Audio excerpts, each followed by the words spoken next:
십자가 그 사랑 멀리 떠나서 무너진 나의 삶 속에 잊혀진 주네.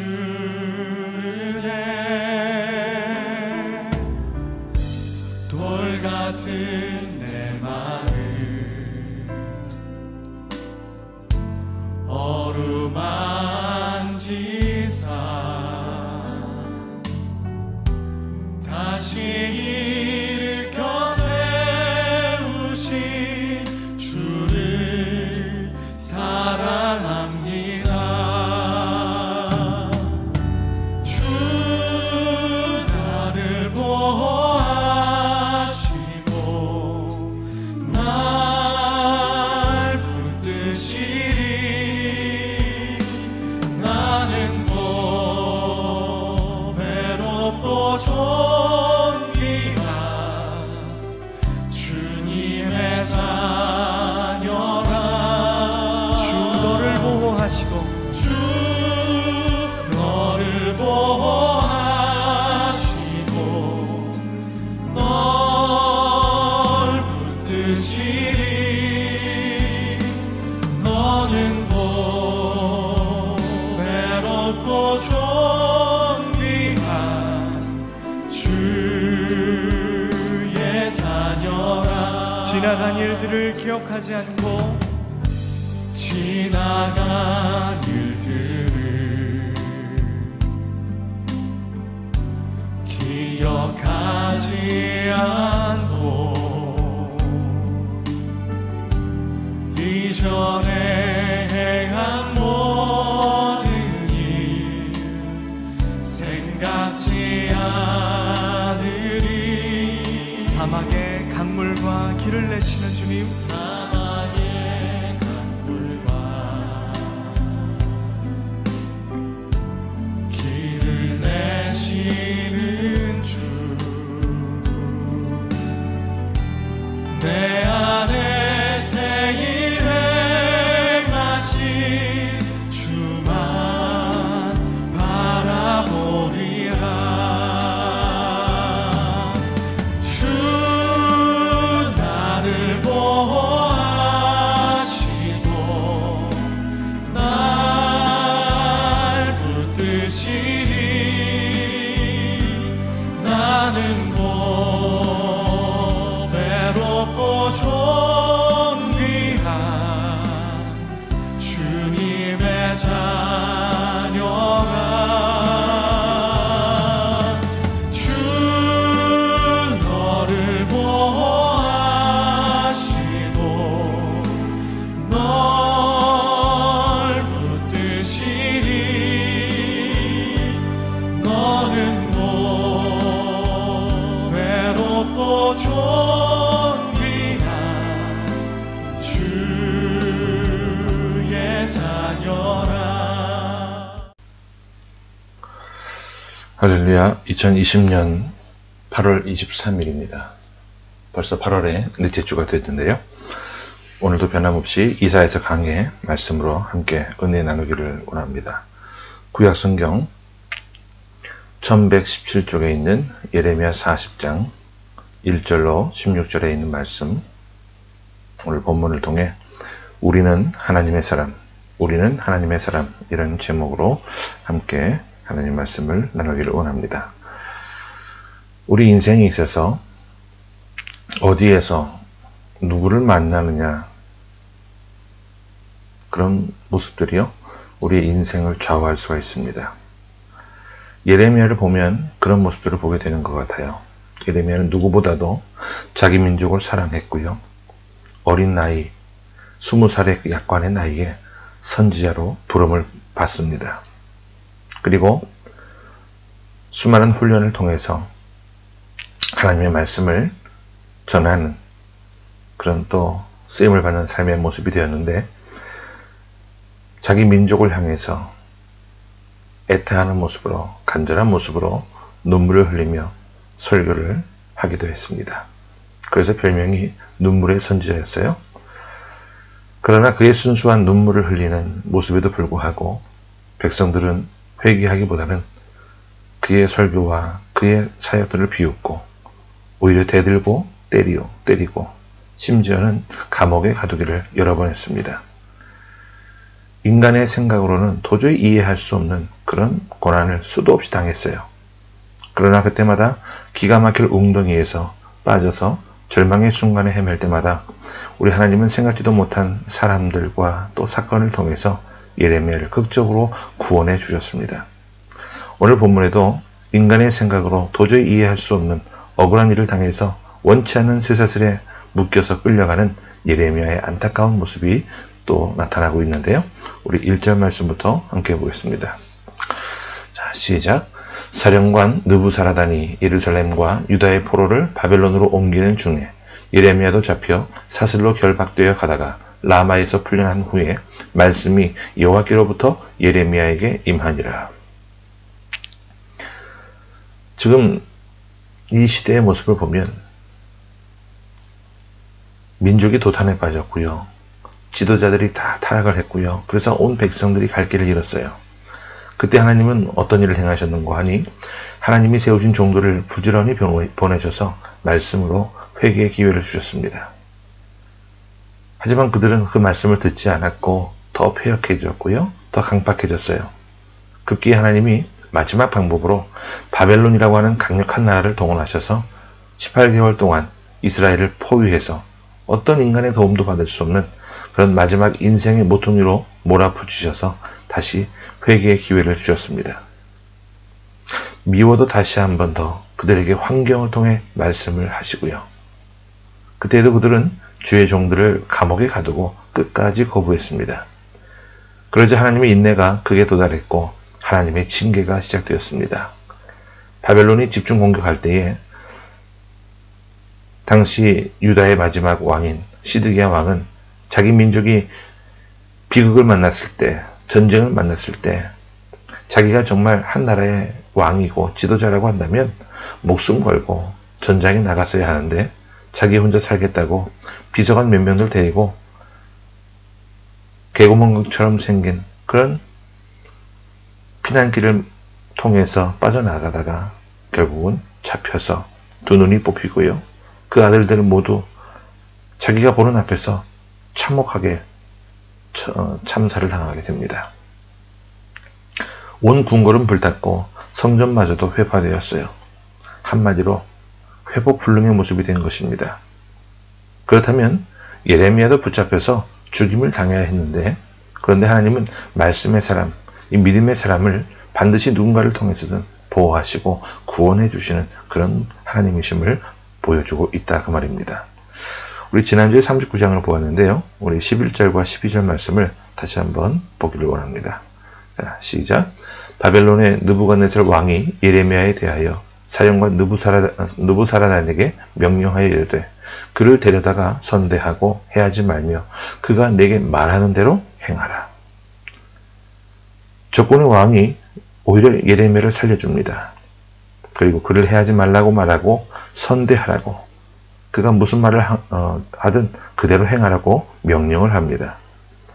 자기 민족을 침공해온 적군 바벨론 왕이 자기를 구원해 줬어요. 누가 하신 일입니까? 하나님이 행하신 일이에요.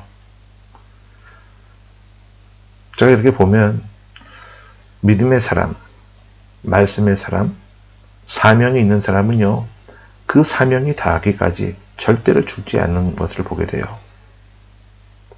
인간적으로 볼 때는 망가지고 끝난 것 같지만 사람의 마지막이요.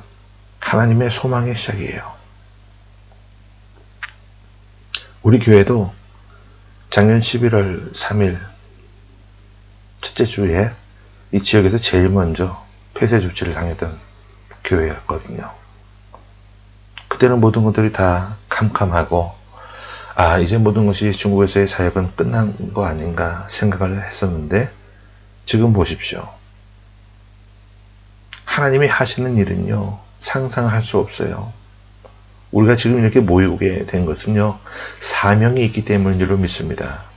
사명이 있기에 하나님이 다시 기회를 주시고 계신 거예요. 그리고 하나님은 반드시 사명의 사람은, 말씀의 사람은, 믿음의 사람은 누구를 통해서든지 살려내 주십니다. 물론 전체를 아시는, 역사를 주관하시고 통치하시는 하나님께서 우리 인간의 뜻과는 별개로 우리를 때론 끌어내리시기도 하고 때론 숨기기도 하시고 또 때로 높여주실 때도 있습니다. 그런데 그 모든 시간은 누가 정하시느냐? 하나님만이 정하신다는 거예요. 그런데 그렇게 적군 왕의 특별 명령으로 석방되었던 예레미야가 또다시 붙잡혀서 끌려가고 있는 모습을 보게 돼요. 다시 한번 본문 1절을 보겠습니다. 시작. 사령관 느부사라단이 예루살렘과 유다의 포로를 바벨론으로 옮기는 중에 예레미야도 잡혀 사슬로 결박되어 가다가 라마에서 풀려난 후에 말씀이 여호와께로부터 예레미야에게 임하니라. 이유가 뭘까요? 하나님의 특별한 간섭과 하나님의 사랑을 받고 하나님의 말씀을 전하고 나름대로 정직하고 순수하게 살아가는 믿음의 사람의 인생 도상에도요, 이해할 수 없는 애매한 시련들은 있어요. 바로 이것이 오늘 본문이 우리에게 주고 있는 교훈입니다. 하나님의 인도하심을 받고 하나님의 사랑을 특별하게 받는 믿음의 사람이 가는 길에도 분명 고난은 있다 이 말입니다. 성경에 이런 말씀이 있어요. 하나님은 당신의 백성들에게 형통과 곤고의 병행을 허락하사 인생으로 하여금 영혼을 사모하게 하셨다라고요. 우리 인생 중에 그 어느 누구도 평생을 순풍에 돛단 듯이 살아가는 사람은 없습니다. 또한 우리 인생 중에 어느 누구도 평생 고난만 당해서 눈물 속에 헤매며 사는 사람도 없습니다. 이 형통과 공고라고 하는 것을, 이 두 가지를 병행하게 하셔서 인생으로 하여금 영혼을 사모하게 하셨어요. 때문에 오늘 일하고 하는 날에 우리가 좀 형통하다고 해서 교만하거나 방종할 것도 아니고요. 오늘 좀 풀리지 않고 어렵다고 해서 쉽게 좌절하고 포기하는 그런 모습은 갖지 말아야 합니다. 오히려 이 모든 것이 협력하여 선이 될 수 있도록 인도하시는 하나님의 사랑과 능력을 신뢰하고 서로 격려하며 엎드려 기도하는 믿음의 승리자가 되어야만 합니다. 더 중요한 것이 있는데, 이렇게 억울하게 묶여서 두 번째 또 끌려가고 있는 예레미야의 반응을 우리가 한번 보기를 원하는데요. 전혀 원망하거나 불평하는 게 없어요. 이런 예레미야를 하나님이 어떻게 대우하셨느냐? 우리 4절 말씀을 한번 더 봅니다. 4절입니다. 시작. 보라, 내가 오늘 내 손에 사슬을 풀어 너를 풀어주리니 만일 내가 나와 함께 바벨론으로 가는 것을 좋게 여기거든 가자. 내가 너를 선대하리라. 만일 나와 함께 바벨론으로 가는 것을 좋지 않게 여기거든 그만두라. 보라, 온 땅이 내 앞에 있나니 네가 좋게 여기는 대로 옳게 여기는 곳으로 갈지니라 하니라. 끌려가는 예레미야를 하나님께서 또다시 극적으로 풀어주시는데, 이번에는 누구를 통해서 풀어주시느냐 하면 사령관 느부사라단, 다시 말하면 그 당시 예레미야를 호송하는 데 책임자였던 경호대장을 통해서 풀어주시는 거예요. 그런데 풀어주실 때 하나님의 말씀이 임합니다. 다시 한번 우리 1절을 주목해서 보겠습니다. 시작. 사령관 느부사라단이 예루살렘과 유다의 포로를 바벨론으로 옮기는 중에 예레미야도 잡혀 사슬로 결박되어 가다가 라마에서 풀려난 후에 말씀이 여호와께로부터 예레미야에게 임하니라. 예레미야가 풀려난 곳, 해방된 곳이 어디였습니까? 라마였어요. 라마. 이 라마는요, 누구의 고향인가 하니 선지자 사무엘의 고향입니다. 이 지역의 뜻이 있어요. 뭐냐 하면 높은 곳 또는 일으키다, 이런 뜻을 갖고 있는데 회복의 장소를 말합니다. 다윗이 자기를 죽이려 했던 그 사울을 피했던 장소 역시 라마라고 하는 지역이었습니다. 지금 이 시대를 살아가고 있는 우리에게 적용하면 하나님 앞에 함께 성도들이 모여 기도하며 말씀을 듣고 사모하며 함께 격려하며 찬양하는 예배당을 말할 거예요. 그런데 중요한 것은 풀어주실 때 하나님의 말씀이 또 임했다는 겁니다.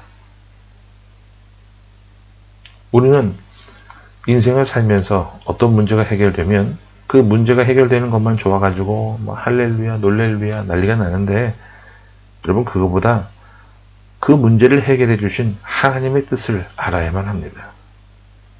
그런데 하나님의 말씀이 어떻게 임했는가 하면 예레미야야 하면서 이렇게 음성으로 어떤 직통계시적인 방법으로 임하는 것이 아니고 생각지도 못한 사람을 통해서 말씀이 임했어요. 누구를 통해서 말씀이 임하느냐? 우리 2절과 3절을 연이어서 함께 봅니다. 시작. 사령관이 예레미야를 불러다가 이르되 내 하나님 여호와께서 이곳에 이 제날을 선포하시더니 여호와께서 그가 말씀하신 대로 행하셨으니 이는 너희가 여호와께 범죄하고 그의 목소리에 순종하지 아니하였으므로 이제 이루어져도다. 이 일이 너희에게 임한 것이니라. 여기를 보면 목회자가 평신도들을 모아놓고 불신 영혼들, 믿지 않는 사람들 불러놓고 말씀을 전하고 설교를 해야 되는데 상황을 보세요. 거꾸로 돼 있어요. 이방인 사령관이 예레미야를 앉혀놓고 불러다가 오히려 말씀을 전하고 있는 거예요. 여러분, 이게 중요합니다. 머릿속에 한번 상상해 보세요. 한 시대를 풍미하던 눈물의 선지자 예레미야가 쇠사슬에 묶여서 끌려가다가 이방인 장교에게 지금 설교를 듣고 있습니다. 적군의 장교가 설교하는데 그 내용이 뭐냐 하면 예레미야 목사님, 당신 나라가 망한 이유가 뭔지 아십니까? 또 당신이 이렇게 포로로 잡힌 이유가 뭔지 아십니까? 그것은 당신 나라 지도자들의 부패와 신앙적인 타락인 줄을 분명히 아셔야만 합니다. 내가 이쯤에서 당신을 풀어줄 테니 다시 한번 열정을 갖고 바른 사역을 감당하시기 바랍니다. 그 말을 듣고 부끄러워서 고개 숙이고 터덜터덜 힘없이 걸어가는 예레미야의 뒷모습을 한번 상상해 보라 그 말입니다. 저는 이 모습이 이 시대의 기독교와 교회의 모습은 아닌지, 저와 여러분의 모습은 아닌지 생각을 해보아요. 한국에서도 지금 코로나 사태로 인해서 시끌벅적하고 더 많은 확진자들이 늘어나고 있는데 잘 아실 겁니다. 지도자의 잘못된 생각과 판단으로 인해서 많은 사람들이요 감염이 되고 또 전파의 근원지가 되어버리고 말았어요. 여러분, 우리가 분명히 기억을 해야 할 것은요, 우리 한 사람 한 사람은 다 부족한 구석이 있는 연약한 인간입니다. 하지만 그럼에도 불구하고 우리는 세상으로부터 구별되어 하나님의 백성이 된 성도들입니다. 한 가정으로 파송을 받아 온 가족의 그 영혼과 생명을 영적으로 책임져야 할 사람들이고, 한 사회와 지역, 민족과 그 시대를 밝혀야 할 거룩한 하늘의 사명을 받은 믿음의 사람임을 알아야만 합니다. 그런데 이토록 소중한 사명을 받은 교회와 교인들이 사명을 무시하고 생명력을 잃어버리고 세상은 죽어가든 말든, 다른 교회가 어려움에 처하든 말든, 너네 교회가 잘났니? 우리 교회가 잘났니? 이런 생각이나 하고 말이죠. 이러할 때 하나님은 세상을 통해서 거꾸로 교회가 책망을 받게 하십니다. 오늘 주신 말씀을 통해서 주시는 첫 번째 교훈이 무엇이냐면요, 우리는 소중한 사람이라는 거예요. 우스워 보여도 여러 가지 허물진 구석이 있어도 우리 한 사람 한 사람은 이 시대에 빛과 소금으로 구별함을 받은 하나님의 사람이라고 하는 것을 기억해야 한다는 겁니다. 세상 사람들이 뭐라고 하든 간에 우리는 하나님이 우리에게 허락해 주신 가정과 사회를 밝히고 축복해야 할 그런 존귀한 사명을 받은 사람이라는 사실입니다. 그래서 우리는요, 기죽고 살면 안 돼요. 지금 좀 어려워도 하나님은 때가 되면 누구를 통해서든지 우리를 회복시키시고 다시 높여주신다는 것을 꼭 기억하시기 바랍니다. 오늘 본문을 자세히 보면 열심히 민족을 위해서 일해놓고 억울하게 잡혀서 옥살이를 하고 그러다가 바벨론 왕을 통해서 극적으로 석방되어서 또 열심히 말씀을 전하다가 또 잡혀서 원하지 않는 쇠사슬에 묶여 자기 마음대로 행동을 하지 못하게 되는 그런 예레미야의 모습을 보게 되는데, 근데 그는 결코 기죽거나 원망을 하지 않아요. 하나님은 믿음으로 끝까지 사랑하는 그 예레미야를 적의 장군을 통해서, 호송 담당관을 통해서 또다시 구출해 주셨습니다. 첫 번째 기업은 우리는 소중한 하나님의 사람이라는 것. 그래서 우리는 믿음으로 당당하게 살아야 한다는 거예요. 누구처럼? 예레미야처럼. 그러면 때가 되면 하나님이 누구를 통해서든지 우리를 높이시고 귀하게 사용해 주실 것이란 사실을 꼭 기억하시기 바랍니다. 자, 그런데 중요한 것이 하나 나오는데, 이 예레미야를 석방시켜 주면서 이 느부사라단이라고 하는 이 사람이 이상한 제안을 또 한 가지 합니다. 자, 4절을 다시 한번 볼게요. 자, 시작. 보라, 내가 오늘 내 손의 사슬을 풀어 너를 풀어주노니 만일 네가 나와 함께 바벨론으로 가는 것을 좋게 여기거든 가자. 내가 너를 선대하리라. 만일 나와 함께 바벨론으로 가는 것을 좋지 않게 여기거든 그만두라. 보라, 온 땅이 내 앞에 있나니 네가 좋게 여기는 대로 옳게 여기는 곳으로 갈지니라 하니라. 쉽게 얘기하면 이런 거예요. 풀어줄 때 예레미야, 당신 우리나라로 망명이 오면 어떻게 하느냐. 그러면 내가 한 자리를 마련해 주겠다. 그 말이에요. 하지만 만약에 우리나라로 오는 것이 싫다면 당신의 민족으로 가도 된다는 거예요. 그러나 당신의 민족은 이제 완전히 망가졌고, 또 당신들이 살던 그 고을을 다스리기 위해서 그다레라고 하는 사람을 지도자로 세워놨는데 그쪽에 가서 살든지 당신이 하고 싶은 대로 마음대로 하라는 거예요. 여러분, 이게 뭡니까? 우리 인생에 적용을 해보면 갈림길이에요. 선택을 해야만 하는 상황이 온 거예요. 라마의 갈림길. 세상에서 막 살던 대로 막 그렇게 살 것인가? 아니면 신앙 안에서, 믿음 안에서 제대로 신앙인답게 제대로 살아볼 것인가? 이런 갈림길이 우리 인생에도 임합니다. 훌륭한 대우가 보장되어 있는 바벨론으로 가든지, 아니면 전쟁의 와중에 폐허가 되어서 살아남은 빈민들 몇 사람과 세워진 그 임시 지도자가 있는 그런 고생의 땅, 자기 동족에게로 돌아가든지, 이 선택의 기로에서 예레미야가 어떻게 합니까? 바벨론으로 가면 세상적으로 대우를 받을 수 있어요. 육신적으로 편하게 살 수 있었습니다.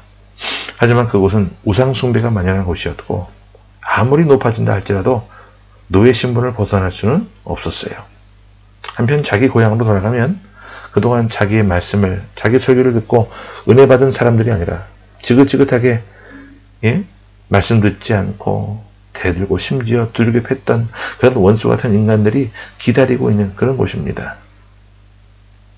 여러분들이 만약에 예레미야라고 한다면 어디를 선택하시겠습니까?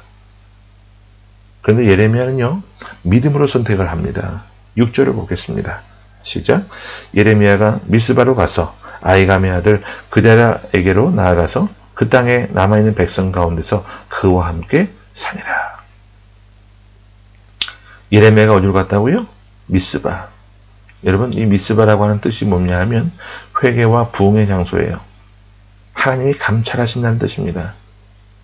지금 자기 나라 유다는 완전히 망했어요. 눈에 보이는 나라는 망했습니다. 그러나 하나님은 망하지 않았어요. 믿음을 따라 미스바로 올라갑니다. 회개하고 다시 하나님의 부흥을 기다리는 거예요. 비록 자기를 인정해 주지 않고 자기를 괴롭히기까지 한 사람들이지만 그래도 자기 동족이요, 하나님이 자기에게 준 민족이기 때문에 힘들고 어려워도 믿음으로 그들과 함께 하기로 결정을 하고 자기 나라로 돌아가는 거예요. 미스바로 올라가고 있습니다.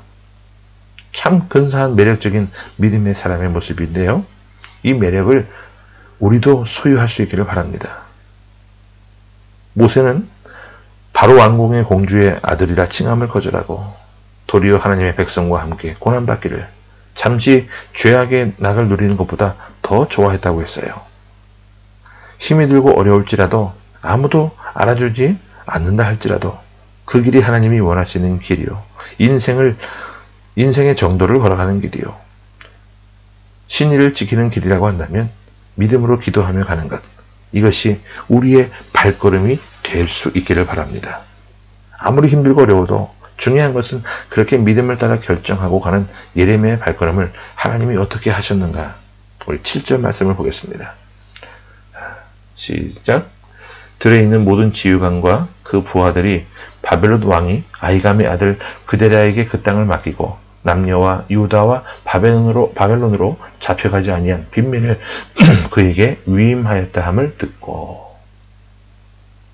자, 무슨 말이냐면 지금 예레미야가 전쟁으로 표해가 된 모든 소생의 가망성이 보이지 않는 그런 자기 민족을 선택해서 온갖 유혹을 다 뿌리치고 믿음을 따라 미스바로 올라왔습니다.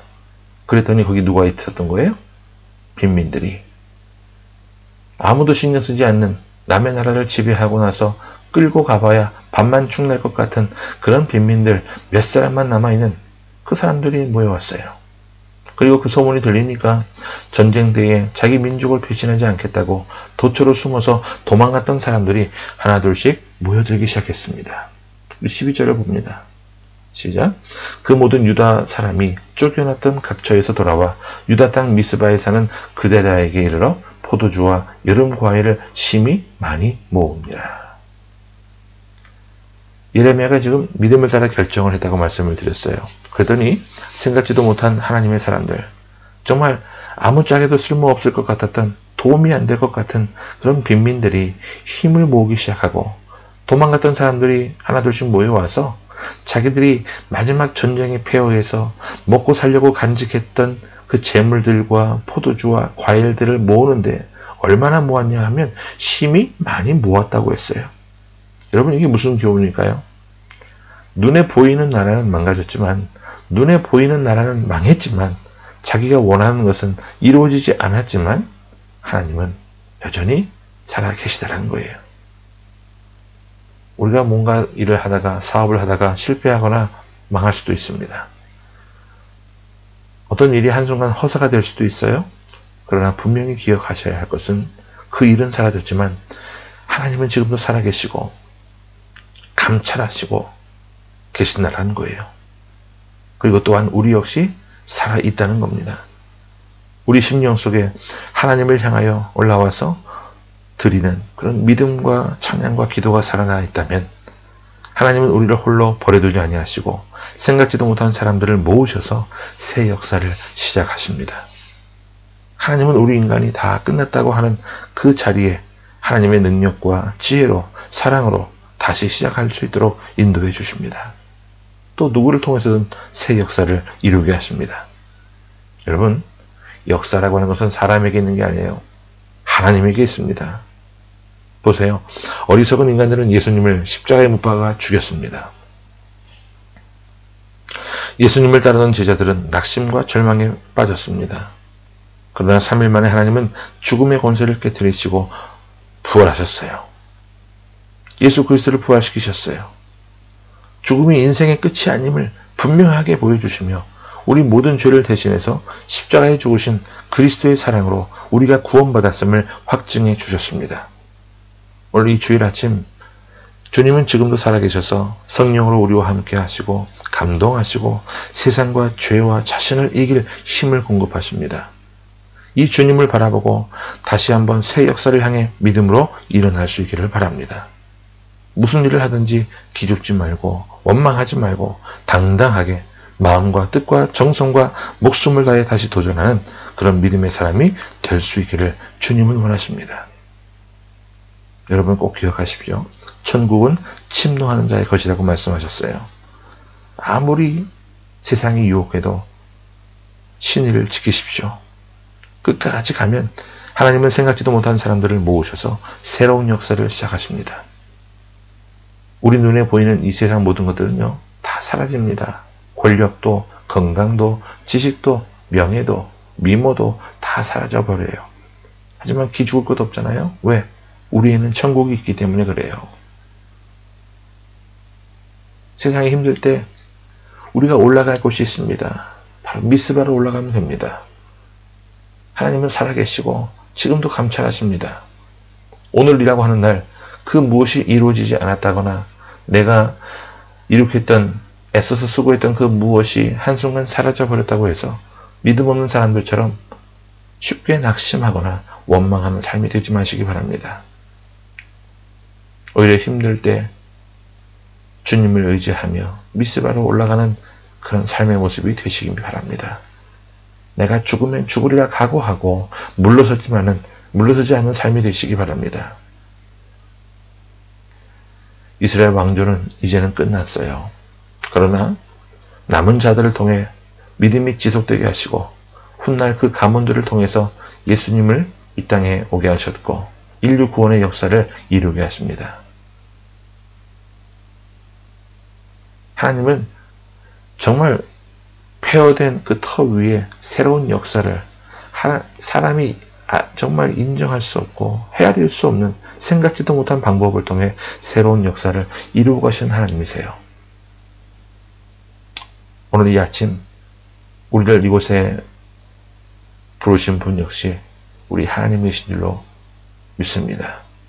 하나님의 부르심에 따라 함께 모인 우리 모든 가족들, 이 시간 주님의 말씀과 능력으로 들어올려 세워주시고 우리에게 허락된 남은 시간, 남은 생에 믿음으로 당당하게 살고 선한 영향력을 미치면서 하나님의 때를 기다릴 줄 아는 겸손함으로 오늘을 기뻐하며 승리하는 삶이 되게 해달라고 오늘 이 아침 함께 기도할 수 있는 저와 여러분이 될 수 있기를 간절히 주의 이름으로 축원합니다. 아멘. 함께 기도합니다. 주님, 아무리 하나님의 사랑을 받고 인도를 받는 믿음의 사람이 가는 그런 인생의 도상에도 생각지도 못한 시련의 사슬은 있다는 것을 알게 하시니 감사합니다. 우리가 정말 받아들이기 힘든, 감당할 수 없는 애매한 고난도 있음을 고백합니다. 하지만 우리는 그런 세상으로부터 부름받은 사람임을 기억하게 하시고